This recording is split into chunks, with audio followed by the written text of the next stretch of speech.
Hello friends, welcome to प्रतियोगिता दर्पण। मैं हूं प्रशांत। आज हम बात करने जा रहे हैं रेमिटेंस ट्रेंड्स के बारे में। हाल ही में वर्ल्ड बैंक ने अपना डॉक्यूमेंट रिलीज किया, माइग्रेशन एंड डेवलपमेंट ब्रीफ। अब इस डॉक्यूमेंट में एक खास बात ये बताई जाती है कि इंडिया का जो रेमिटेंस ट्रेंड है 2023 में, उसमें लगभग 0.2% की ग्रोथ देखने को मिल सकती है। हालांकि 2022 में इंडिया का जो रेमिटेंस है वो 100 बिलियन क्रॉस कर गया था और ये काफी अच्छी मैसिव ग्रोथ देखने को मिली थी 2022 में रेमिटेंसेस के केस में। आइए थोड़ा डिटेल से देख लेते हैं। यहाँ पर ये इंडियन एक्सप्रेस का आर्टिकल है, why remittance inflows growth could slow just to 0.2% in 2023। फिर एक और आर्टिकल है इकोनॉमिक टाइम्स का, how NRI money is bolstering India's economy. तो अब ये आर्टिकल्स को देख के ये चीज तो समझ में आती है कि रेमिटेंसेस पे काफी खासा असर पड़ने वाला है और रेमिटेंस इंडिया के लिए है भी काफी इंपॉर्टेंट। रीजन बीइंग फॉरेक्स का काफी बड़ा सप्लाई आता है। अब सबसे पहले हम ये देख लेते हैं कि रेमिटेंस होते क्या है। रेमिटेंस वो मनी ट्रांसफर होते हैं जो माइग्रेंट्स अपने घर पे अपनी फैमिलीज के पास भेजते हैं जो नेटिव कंट्रीज में रह रही होती हैं। रेमिटेंस की एक खास बात है कि रेमिटेंस पॉवर्टी रिडक्शन में, लिविंग स्टैंडर्ड्स को इंप्रूव करने में, एजुकेशन को सपोर्ट करने में, as well as health care improvement में काफी हेल्प करता है और काफी ज्यादा इंपॉर्टेंट हो जाता है रेमिटेंस इकोनॉमिक एक्टिविटी के नजरिए से भी। अब ग्लोबल रेमिटेंस ट्रेंड की अगर बात की जाए तो जो टॉप 5 रेसिपिएंट कंट्रीज हैं उसमें इंडिया नंबर 1 पे आता है, फिर Mexico, then China, Philippines and Pakistan. अब यहाँ पे जो वर्ल्ड बैंक की एक्सपेक्टेशंस हैं वो ये है कि low as well as middle income countries का जो रेमिटेंस है वो लगभग 1.4% की ग्रोथ देख सकता है 2023 में। ईस्ट एशिया पैसिफिक रीजन, यहाँ पे रेमिटेंस में डिक्लाइन देखने को मिल सकता है 2023 में। इसके बाद Europe as well as Central Asia में 1% की लगभग ग्रोथ देखने को मिल सकती है। अब इतना कम ग्रोथ, इसका रीजन क्योंकि यहाँ पर हाई बेस इफेक्ट होने के चांसेस हैं। इसके अलावा यूक्रेन और रशिया का जो कॉन्फ्लिक्ट है इसके वजह से Russian currency which is rouble ये कंटिन्यूअसली डेप्रिशिएट होता चला जा रहा है। फिर मिडिल ईस्ट और नॉर्थ अफ्रीका की बात करें तो यहाँ पे रेमिटेंस की रिकवरी देखने को मिल सकती है due to the fluctuating oil prices. Lastly East Asia Pacific as well as sub Saharan Africa, यहाँ पर लगभग 1% की रेमिटेंसेस में ग्रोथ देखने को मिल सकती है 2023 में। तो ये हमने देखे ट्रेंड्स। अब इसके बाद हम एक थोड़ा सा ओवरव्यू ले लेते हैं रेमिटेंस के ट्रेंड्स का। हाईएस्ट जो रेसिपिएंट है कंट्री दैट इज इंडिया, इसके बाद आपका Mexico, then China, Philippines, Pakistan. अब 2022 के अगर हम डेटा की बात करें तो लगभग 111 बिलियन यूएस डॉलर्स इतना रेमिटेंस इंडिया को मिला था। परसेंटेज ऑफ जीडीपी की अगर हम बात करें कि remittance as a percent of GDP 51% in Tajikistan, 44% in Tonga and Lebanon, Samoa, Kyrgyz. अब यहाँ देख सकते हैं more than 30% of the countries GDP. ये 4-5 कंट्री है। मतलब आप समझिए कि अगर यहाँ पे जो माइग्रेंट्स हैं पैसा भेजना बंद कर दे तो यहाँ पे काफी लाइक इकोनॉमिक क्राइसिस जैसी कंडीशन हो जाएगी। इकोनॉमिक एक्टिविटी पे ब्रेक तक लग सकती है। ठीक है, डिमांड एकदम से गिर जाएगी क्योंकि पैसा होगा ही नहीं, रेमिटेंस आएगा नहीं तो किसी के पास में भी पैसा, मतलब कोई भी चीज, बेसिक नीड्स की जो चीजें हैं वो भी खरीदने के लिए लोगों के पास पैसा नहीं बचेगा। तो डिमांड एंड सप्लाई का जो रूल है यहाँ पे काफी बड़े तरीके से हैम्पर हो सकता है क्योंकि इनकी डिपेंडेंस मोर देन 30% है, like more than 30% of GDP. इतना बड़े अमाउंट में रेमिटेंस इन कंट्रीज को मिलता है।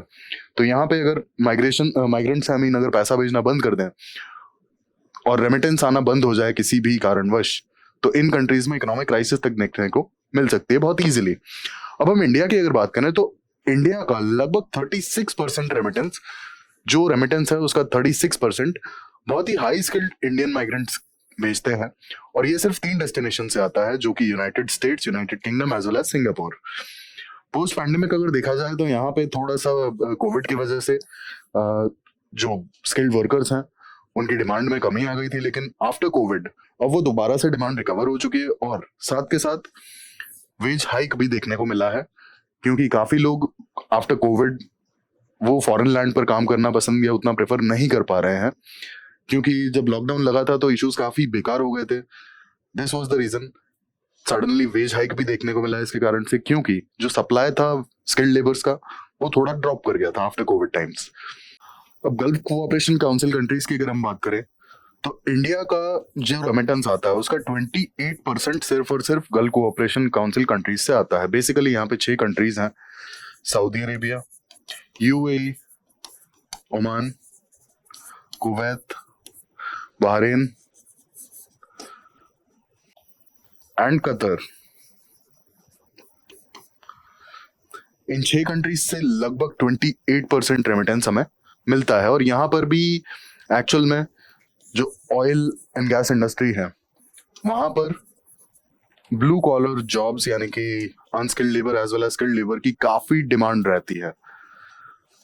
और अगर हम डायस्पोरा की बात करें तो specifically UAE as well as Qatar. UAE और कतर में कंडीशन ये है कि जो नॉन नेशनलिस्ट वर्कर्स है ना, यानी कि जो माइग्रेंट्स हैं, they like more than 60%, more than 60% of the people in these two countries, specifically in these two, are migrant workers. और जो मिनिमल है सऊदी अरेबिया में है, जो अगर वर्कर्स के केस में हम डेटा देखते हैं तो जो भी वर्किंग प्रोफेशनल्स हैं वहां पे, इधर लाइक ब्लू कॉलर जॉब्स और द अदर जॉब्स, जो वहां पे वर्किंग लोग हैं, 31% of the working people in Saudi Arabia are non nationalist, means migrants. तो काफी ज्यादा डिपेंडेंसी है गल्फ कंट्रीज में। अब रेमिटेंस फ्लोज की हम बात करें तो जो वर्ल्ड बैंक की रिपोर्ट है वो क्या कहती है कि 2023 में इंडिया में रेमिटेंस में काफी स्लो ग्रोथ देखने को मिलेगी। इसका रीजन क्या है? इसके दो रीजंस हैं। पहला, slower growth in OECD countries. दूसरा, lower demand for migrants in GCC countries यानी कि गल्फ कोऑपरेशन काउंसिल कंट्रीज। अब ओईसीडी कंट्रीज की अगर हम बात करें, Organisation for Economic Cooperation and Development, ये लगभग 38 हाई इनकम कंट्रीज का एक ग्रुप है। और यहाँ पर skilled as well as unskilled labour की काफी ज्यादा डिमांड रहती है, पर्टिकुलरली हाई स्किल्ड प्रोफेशनल्स की यहाँ पर काफी ज्यादा डिमांड रहती है। इंडिया के केस में बात करें अगर रेमिटेंस की, तो लगभग इंडिया का जो रेमिटेंस आता है उसका 36% सिर्फ और सिर्फ ओईसीडी कंट्रीज से आता है। एंड स्पेसिफिकली हाई स्किल्ड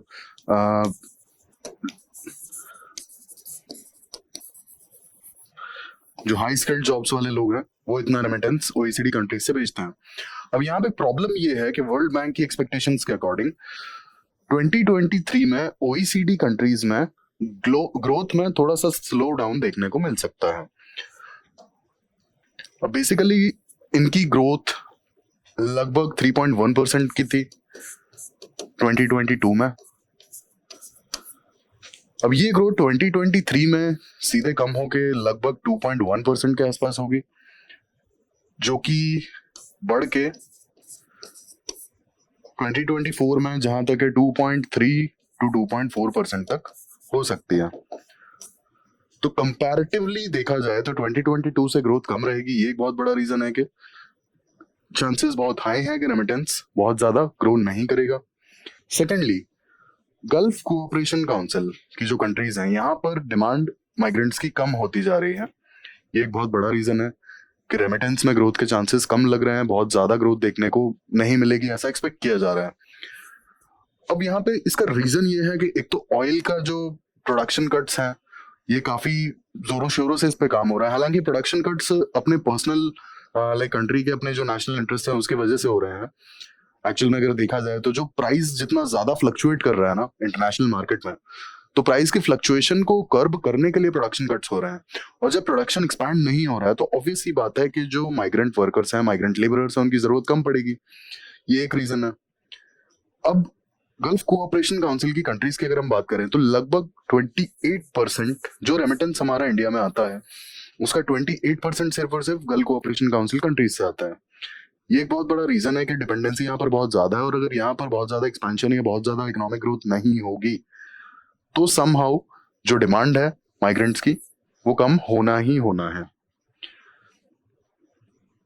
अब रेमिटेंस को एनहांस कैसे किया जा सकता है इसके बारे में हम थोड़ा सा डिस्कशन कर लेते हैं। सबसे पहले आता है यहाँ पे यूनिफाइड पेमेंट इंटरफेस यानी कि यूपीआई पेमेंट्स।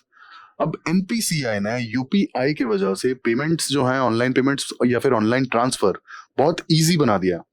हालांकि यहाँ पे एक डेवलपमेंट और हुआ, एनपीसीआई ने 10 कंट्रीज में रहने वाले माइग्रेंट्स को इंटरनेशनल नंबर से यूपीआई चलाने की परमिशन दी है।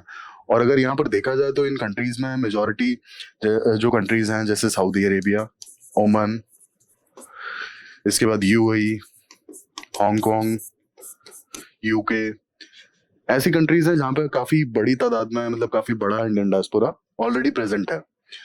तो ये एक बहुत बड़ा अचीवमेंट है, एक बहुत बड़ा स्टेप है, क्योंकि बहुत इजीली मनी ट्रांसफर हो पाएगा जब इंटरनेशनल नंबर यूज कर पाएंगे ये लोग। सेकेंडली एआई का यूज करके हम कोई अगर फ्रॉड ट्रांजैक्शन है, मतलब ट्रांजैक्शन के पैटर्न्स को देखते रहेंगे, और अगर उसमें कोई बहुत ज्यादा वियर्ड सी ट्रांजैक्शंस हमें दिखती हैं, तो सडनली हम फ्रॉड डिटेक्ट कर सकते हैं। तो AI can be helpful to detect the fraud. Lastly, integration with e commerce.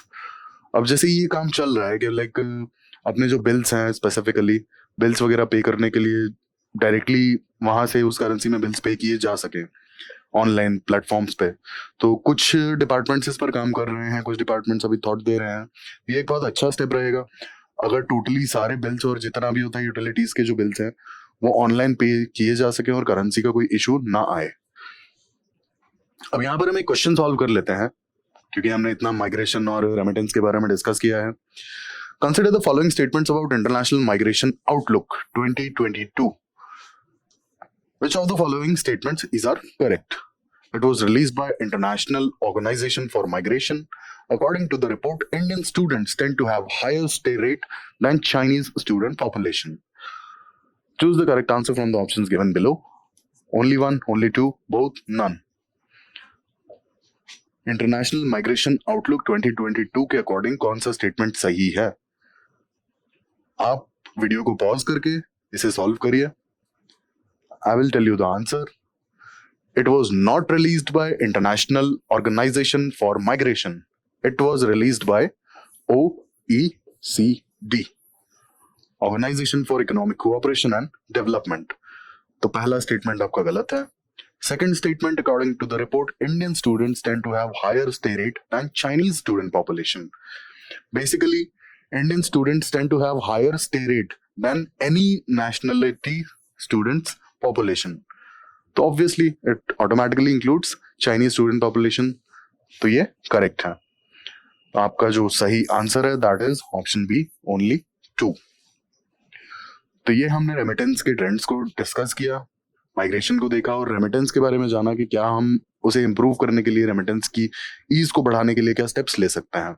ऐसे ही इंफॉर्मेटिव वीडियोस के लिए हमारे साथ जुड़े रहिए। Thank you, thanks for watching.